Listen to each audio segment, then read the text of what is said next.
أعوذ بالله من الشيطان الرجيم بسم الله الرحمن الرحيم الحمد لله الذي أنزل على عبده الكتاب ولم يجعل له عوجا السلام عليكم ورحمة الله وبركاته কুরআন কোনো মানুষকে কখনো মিথ্যা বিশ্বাস করতে বলে? কোরআনের দৃষ্টিতে আমরা যখন অনুবাদ জানব, আয়াত জানব, মাতৃভাষায় পড়ব, তখন আমরা দেখতে পাবো আল্লাহ আমাদেরকে নিষেধ করেছেন মিথ্যা কোনো কিছু বিশ্বাস করা। প্রথমে আমরা 2 নম্বর সূরা আল বাকারা এর 147 নম্বর আয়াতে যদি দেখি, এখানে বলা হচ্ছে আল হাক্কু মির রাব্বিকা ফালা তাকুনান্না মিনাল মুমতারিন। সত্য তোমার রবের পক্ষ থেকে এসেছে, সেই হেতু সন্দেহ পোষণকারীদের দলে শামিল হবে না। এরপরে আল্লাহ রাব্বুল আলামিন বলেন 2 নম্বর সূরা আল বাকারা 42 নম্বর আয়াতে ওয়ালা তালবিসুল হাক্কা বিল বাতিল ওয়া তাকতুমুল হাক্কা ওয়া আনতুম তা'লামুন।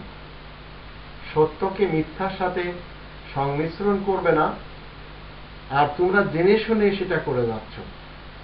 এখন যারা জেনে শুনে কোরআনের সাথে অন্য কোনো বাতিল কিছু মেনে যাচ্ছেন, প্রচার করে যাচ্ছেন, একজন মুসলিমের উচিত হলো সেসবকে অমান্য করা, বর্জন করে চলা। কারণ 16 নম্বর সূরা নাহল এর 72 নম্বর আয়াতে আল্লাহ রাব্বুল আলামিন বলেন ওয়াল্লাহু জাআলা লাকুম মিন আনফুসিকুম আজওয়াজা ওয়া জাআলা লাকুম মিন আজওয়াজিকুম বানিন ওয়া হাফাদাতাও ওয়া রাযাকাকুম মিনাত তাইয়্যিবাত আফাবিল বাতিলি মিনুন ওয়া বিনি'মাতিল্লাহি হুম ইয়াকফুরুন। আল্লাহ বলেন যে আল্লাহ তাআলাই যে তোমাদের জন্য তোমাদের মধ্য হতে স্ত্রীদেরকে পয়দা করেছেন, আর তোমাদের স্ত্রীদের মধ্য হতে ছেলে ও পুত্র সৃষ্টি করেছেন। তিনি তো তোমাদেরকে পবিত্র জিনিস রুজি হিসেবে দান করেছেন।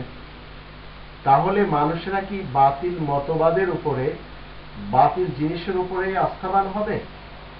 আর আল্লাহ তাআলার নিয়ামত সমূহ কি তারা অস্বীকার করবে? কোরআন আল্লাহ তাআলার পক্ষ থেকে সত্য এবং হক, এর মোকাবেলায় যত গ্রন্থ রয়েছে, মতবাদ রয়েছে, সেগুলি সবই মিথ্যা এবং সবই ভেজাল। 32 নম্বর সূরা আলিফ লাম মিম আস-সাজদা এর 2 নম্বর আয়াতে আল্লাহ বলেন তানজিলুল কিতাবি লা রাইবা ফীহি মির রাব্বিল আলামিন। এই কিতাবটি রব্বুল আলামিনের পক্ষ থেকে নাজিল করা, তাতে কোনো সন্দেহ নেই। তাহলে আপনি যদি মুসলিম হন, তো এই সত্যের মোকাবেলায় কোনো মিথ্যা আপনি মানতে পারবেন না, কোনো বাতিল আপনাকে মানার জন্য আল্লাহ তাআলা কখনো হুকুম দেননি। মুসলিমরা সব সময় বাতিলকে অবিশ্বাস করে চলে আর সত্যকে বিশ্বাস করে চলে।